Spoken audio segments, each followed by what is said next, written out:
तो नमस्कार दोस्तों, मेरा नाम है प्रशांत शर्मा और आज हम एनालाइज करेंगे बैंक ऑफ बड़ौदा लिमिटेड को। बात करें तो इंडिया का तीसरा सबसे बड़ा बैंक है और काफ़ी पुराना और स्टैब्लिश बैंक है।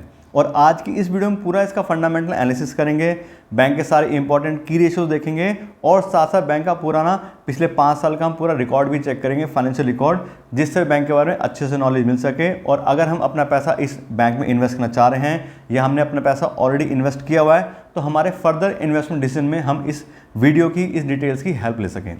दूसरी बात आपको एक और बता दें, ये जो वीडियो है ये हम अपने सब्सक्राइबर्स की डिमांड पे बना रहे हैं। अगर आप भी चाहते हैं कि हम आपके लिए किसी बैंक या कंपनी का फंडामेंटल एनालिसिस करें तो हमारे वीडियो के कमेंट बॉक्स में आप उसका नाम लिख सकते हैं और हम कोशिश करेंगे कि जल्द से जल्द वीडियो बना के आपको उसके बारे में इन्फॉर्मेशन दे दें। अब हम बात करें अपने बैंक के बारे में, बैंक ऑफ बड़ौदा लिमिटेड। तो अभी बात करें तो तीसरा सबसे बड़ा बैंक है और एक गवर्नमेंट बैंक है। 64% स्टेक जो वो गवर्नमेंट ऑफ इंडिया का है। और अभी 2019 में 2 बैंक थे, विजया बैंक और देना बैंक, उनका मर्जर इस बैंक में हो गया है, बैंक ऑफ बड़ौदा में। और उसके बाद से तीसरा सबसे बड़ा बैंक हो गया है और काफ़ी ह्यूज अमाउंट में बैंक के पास बिजनेस है, काफ़ी अच्छे से लोन भी दिए हुए हैं और डिपॉजिट भी काफ़ी अच्छा है।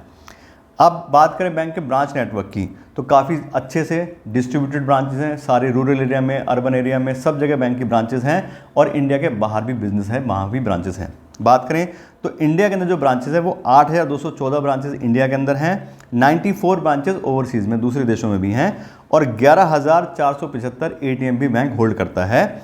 और कुल मिला के बात करें तो 35% जो बैंक का ब्रांचेस हैं वो रूरल एरिया में हैं, तो काफ़ी अच्छे से रूरल एरिया में बैंक जो बिजनेस करता है।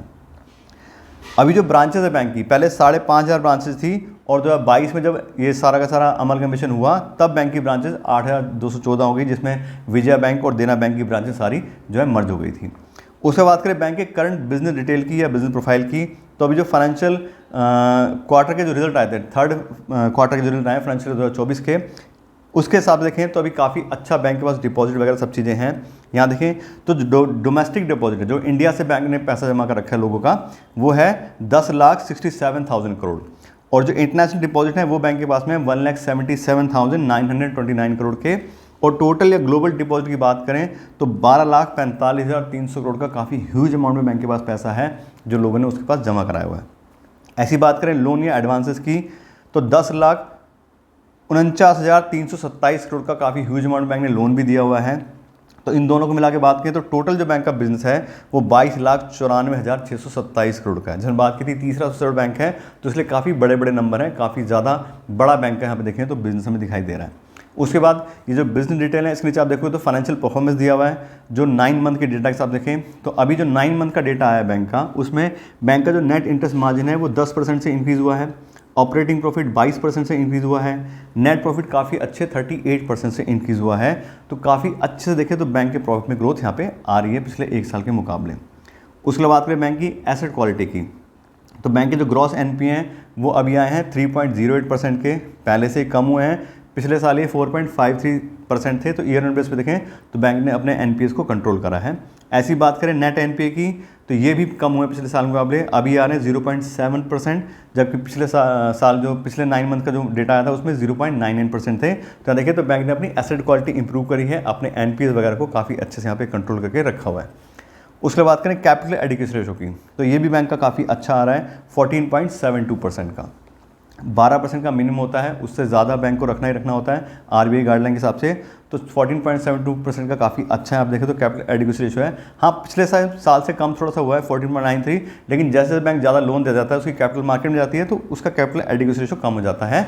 लेकिन फिर भी देखें तो काफ़ी अच्छे से यहाँ पे अभी भी मेंटेन कर रहा है अपना बैंक जो है कैपिटल एडिक्वेसी रेशो। तो अभी भी उसको काफ़ी अच्छे से रूम है, वो और ज़्यादा लोन दे सकता है और अगर कोई सडन लॉसेज आते हैं तो उसको भी हैंडल करने के लिए ये पैरामीटर बताता है कि कैपिटल एडिक्वेसी रेशो अच्छा है, तो ये सब चीज़ें बैंक जो अपनी हैंडल कर सकता है।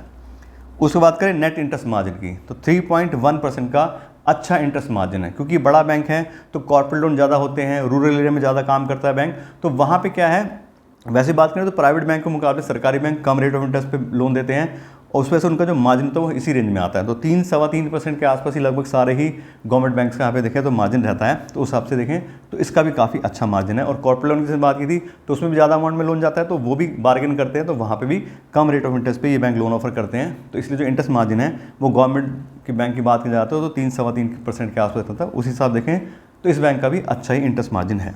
उसके बाद करें रिटर्न ऑन एसेट की 1.15%, ये भी अच्छी है और पिछले साल से इम्प्रूव भी हुई है। पिछले साल में 0.93% था, अब देखें तो 1.15% का है, तो इम्प्रूव हुआ है एसेट क्वालिटी में। लेकिन बात इसमें रिटर्न ऑन एसेट्स में, लेकिन बहुत ज़्यादा रिटर्न एसेट नहीं है। 1.15 का मतलब एवरेज सही है। 1% तो मिनिमम होना चाहिए। अगर 2% के आसपास किसी बैंक का हो तो उसको काफ़ी अच्छा माना जाता है। तो 1.15 आ रहा है, तो जैसे हमने पहली बात की थी, बहुत ज़्यादा इंटरेस्ट बैंक चार्ज नहीं करता है। तो उस वक्त देखें तो इस तरह के जो सारे बैंक हैं उसमें इतना ही लगभग यहाँ पे देखें तो रिटर्न ऑन एसेट्स का यही पैरामीटर लगभग रहता है। उसके बाद का रिटर्न ऑन इक्विटी की यहाँ पे देखें तो 9 मंथ्स का जो आया है 18.7%, ये भी काफ़ी अच्छा नंबर है कि बैंक जो इक्विटी के थ्रू पैसा लोगों से लिया हो उसके ऊपर काफ़ी अच्छा रिटर्न जनरेट कर रहा है, ये बताता है। तो 15% मिनिमम होना चाहिए, तो 18.70% आ रहा है, तो ये भी काफ़ी अच्छा नंबर है। और पिछले साल से देखें तो उसमें भी इंप्रूवमेंट आई है। पिछले साल 17.02% था, तो यहाँ देखें तो 18.7% हो गया, तो अच्छा नंबर है और इंप्रूवमेंट भी उसमें आ रही है। उसके बाद करें कासा परसेंटेज की, यानी करंट अकाउंट और सेविंग अकाउंट के थ्रू कितना बैंक के पास पैसा आ रहा है, तो 40.69%, लगभग 41% मान लें तो 41% पैसा बैंक को सेविंग अकाउंट और करंट अकाउंट के थ्रू मिल रहा है। ये काफ़ी अच्छा नंबर है, क्योंकि जो पैसा करंट अकाउंट और सेविंग अकाउंट से मिलता है उसमें बैंक को बहुत कम इंटरेस्ट देना पड़ता है। करंट अकाउंट में तो कोई इंटरेस्ट देना ही नहीं है, और सेविंग अकाउंट में भी मिनिमम मतलब बहुत ज़्यादा नहीं, 3-4% के आसपास का रहता है। तो उसमें जब आगे उस पैसे को बैंक लोन पे देता है तो वहाँ से उसको अच्छा मार्जिन मिलता है और अच्छी प्रॉफिटेबिलिटी बैंक मैनेज कर सकता है अगर कासा उसका अच्छा है। तो ये पैरामीटर बैंक का बढ़िया है। तो सारे अब तक हमने की रेशियो चेक किए हैं और जो डेटा हमने देखा है डिपॉजिट एडवांसेस का, तो अभी तक काफ़ी अच्छा डेटा है। अब हमने जो बात की थी कि बैंक ने लोन दिए हुए हैं, कितने लोन दिए हैं, 10,50,000 करोड़ के आसपास। अब वो अच्छे से डाइवर्सिफाइड है नहीं। अब इस डेटा को चेक करते हैं। तो पहले तो आप देखोगे तो लगभग सारे टाइप के बैंक ने लोन दिए हुए हैं, ऐसा नहीं कि एक ही सेक्टर में ज़्यादा एक्सपोजर है। बात करें रिटेल में तो सारे home loan, auto loan, education loan, personal loan, हर टाइप का लोन दिया है। एग्रीकल्चर में भी बैंक है, एमएसएमई, कॉर्पोरेट, सब तरह के बैंक लोन दे रहा है, तो अच्छे से डाइवर्सिफाइड किया हुआ है। बात करें परसेंटेज की, तो सबसे ज़्यादा एक्सपोजर जो है बैंक का कॉर्पोरेट सेक्टर में 42% का, उसके बाद रिटेल में 28%, एमएसएमई 14% और एग्रीकल्चर में लगभग 16% का। तो अच्छे से डिस्ट्रीब्यूटेड है। लेकिन फिर भी देखें तो कॉर्पोरेट में हाई है, क्योंकि वहाँ पे वैसे भी ज़्यादा बड़े बड़े लोन होते हैं और जो ज़्यादा बड़े बैंक हैं वही ज़्यादा कॉर्पोरेट लोन देते हैं, तो उसी में थोड़ा सा हाई एक्सपोजर है। और वो होता ही है, क्योंकि सारे बैंक जो बड़े बड़े बैंक हैं वो इस तरह से ही काम करते हैं। तो कुल मिलाकर बात करें तो काफ़ी अच्छे से डाइवर्सिफाइड है, हर टाइप के बैंक लोन दे रहा है। और आप देखोगे तो ईयर ऑन ईयर बेस पे जो डेटा लिखा है, सारे ही पैरामीटर में बहुत ही अच्छे से ग्रोथ आई है। सबसे ज़्यादा जो ग्रोथ आई है वो पर्सनल लोन में आप देखोगे तो 60% की, और गोल्ड लोन में 78% ग्रोथ आई है। तो सब देखें तो बैंक के जो एडवांसेज या लोन्स हैं वो डाइवर्सिफाइड भी हैं और लगातार उनमें ग्रोथ भी हो रही है। ईयर ऑन ईयर का जो बेस का जो डेटा है वो हमें क्लियर दिखाई दे रहा है। तो इस हिसाब से बात करें सारे बैंक के प्रोफाइल की, तो हमने क्लियर देख लिया, एक अच्छे से स्टैब्लिश्ड बैंक है, पूरे इंडिया में पैन इंडिया प्रेजेंस है, एडवांसेज और डिपॉजिट काफ़ी अच्छे हैं बैंक के पास में। जो हमने रेशो चेक किए जैसे कैपिटल एडिक्वेसी वो भी काफ़ी अच्छा है। जो बैंक के बात करें एनपीएस हैं वो भी सारे कंट्रोल हैं। तो बात करें बिजनेस प्रोफाइल के हिसाब से तो बहुत ही अच्छा और एक स्ट्रॉन्ग बैंक आज के डेट में दिखाई दे रहा है। तो दोस्तों अभी तक तो बात हमने कर ली बैंक के करंट प्रोफाइल की, उसके क्या लोन हैं, क्या उसके डिपॉजिट हैं, सब चीज़ें। अब हम बात करते हैं पिछले 5 साल के रिकॉर्ड की, कि पिछले 5 साल में बैंक ने क्या अच्छे से ग्रोथ दिखाई है, कितने उसके डिपॉजिट इंक्रीज हुए हैं, क्या सारी चीज़ें रही हैं। तो अब हम देखते हैं बैंक के पिछले 5 साल का डेटा। और सबसे पहले हम देखते हैं बैंक के डिपॉजिट। यहाँ पे देखें तो 2019 का जो डेटा है ये बैंक का इकलौता मतलब अकेले का डेटा था। पहले बैंक ऑफ बड़ौदा अकेला था और दूसरे बैंक अलग थे, वो देना बैंक और विजय बैंक। तो 2020 से हम मेनली देखेंगे तो वहाँ पे सारी एंटिटी मर्ज हो गई थी। तो उसके बाद से जो डेटा है वो इसके मर्जर के बाद का डेटा है। तो वो ज़्यादा मतलब एक से कंपैरेटिव में सही रहेगा, क्योंकि यहाँ से देखें तो 6 लाख से सीधा 12 लाख करोड़ में दिखाई देगा तो डबल हो गया, लेकिन ऐसा नहीं है। बात करें तो यहाँ पे बैंक का मर्जर हुआ था 2020 के बाद का जो डेटा है उसमें हम देखेंगे कितनी ग्रोथ आई है, क्योंकि पहले जो ग्रोथ आई है वो तो मर्जर की वजह से कि 2019 में देखें डिपॉजिट 6 लाख करोड़ और फिर एकदम से 9 लाख करोड़ हो गए, ये मर्जर की वजह से है। लेकिन फिर भी देखें तो 2020 से लेकर 2023 तक लगातार हर साल बैंक के डिपॉजिट इंक्रीज हुए हैं और 9 लाख करोड़ से ये भी 12 लाख करोड़ हो गए हैं। तो काफ़ी अच्छे से बैंक अपना जो बिजनेस है वो कर रहा है, लोगों का ट्रस्ट है और लगातार बैंक मार्केटिंग कर रहा है, सब चीज़ कर रहा है, इसीलिए बैंक के पास में ये डिपॉजिट लोग जमा करा रहे हैं, ये हमें क्लियर डेटा बता रहा है। उसके बाद करें एडवांसेस की, तो इसमें भी देखें तो 2020 में 6,90,000 करोड़ थे और ये बढ़ के 9,40,000 करोड़ हो गए हैं। और यहाँ इसमें भी देखें तो लगातार हर साल यहाँ पे इंक्रीमेंट आया है। तो बैंक काफ़ी अच्छे से लोन भी दे रहा है और उसको डिपॉजिट मिल रहा है, ये क्लियर डेटा हमें बता रहा है। उसके बाद करें नेट इंटरेस्ट इनकम की, तो पिछले 4 साल में काफ़ी अच्छे से इंटरेस्ट इनकम भी बढ़ी है, 27,000 करोड़ से 41,000 करोड़ हो गई है। तो ये भी हमें क्लियर बताता है कि बैंक का जो मार्जिन है वो अच्छा है, इसलिए उसकी इनकम बढ़ रही है। फिर बात करें नेट इंटरेस्ट मार्जिन की, तो जैसे मैंने पहले बात की थी, बैंक बहुत ज़्यादा इंटरेस्ट मार्जिन नहीं रखते हैं सरकारी वाले, सस्ता लोन देते हैं। उसकी वजह से देखें तो वही 2.5 से 3% के आसपास की एवरेज आ रही है पिछले 5 साल की, जो लगभग सारे बैंकों का इतना ही रहता है। तो उस हिसाब से देखें तो बैंक का जो नेट इंटरेस्ट मार्जिन है वो भी काफ़ी अच्छा है। उसके बाद करें नेट प्रॉफिट की, तो पिछले 3 साल में 2019, 20, 21 ये तो 500 से 800 करोड़ के आसपास था, लेकिन पिछले 2 साल में बात करें तो बैंक ने ह्यूज प्रॉफिट कमाया है।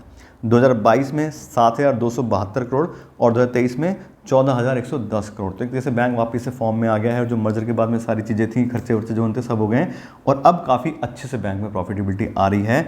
और आने वाला ये तो जो 23 का डेटा है, अब ऑलरेडी अप्रैल चल गया है, तो जो डेटा अभी आएगा, जो एनुअल रिजल्ट आएंगे बैंक के, उसमें देखोगे तो उसमें भी बैंक इसी तरह का परफॉर्मेंस करते दिखाया, क्योंकि टेंटेटिव डेटा आ ही जाता है। उसके हिसाब से हमने चेक किया है तो काफ़ी अच्छे रिजल्ट बैंक के इस साल के भी आने वाले हैं। तो बैंक काफ़ी अच्छे से प्रॉफिटेबिलिटी मेंटेन कर रहा है। उसके बाद करें नेट एनपीएस की, तो एनपीए देखोगे तो लगातार कम हुए, 3.3% से अब बैंक आ गया 0.89% 2023 में। तो काफ़ी अच्छे से बैंक ने अपनी एसेट क्वालिटी को इंप्रूव करा है, एनपीएस को कंट्रोल करा है। ये सारा डेटा हमें दिखाई दे रहा है। तो इस हिसाब से अगर बात करें बैंक के टोटल डेटा की, जो हमने अब तक चेक किया है, तो देखा काफ़ी अच्छे से बैंक के डिपॉजिट, एडवांसेस सब ग्रो हुए हैं, एनपीए भी कंट्रोल हैं, प्रॉफिट भी बैंक का अच्छा हो रहा है। तो कुल मिलाकर बात करें तो फंडामेंटली एक स्ट्रॉन्ग बैंक है, काफ़ी अच्छी प्रोफाइल है और सारा कुछ बढ़िया हमें दिखाई दे रहा है।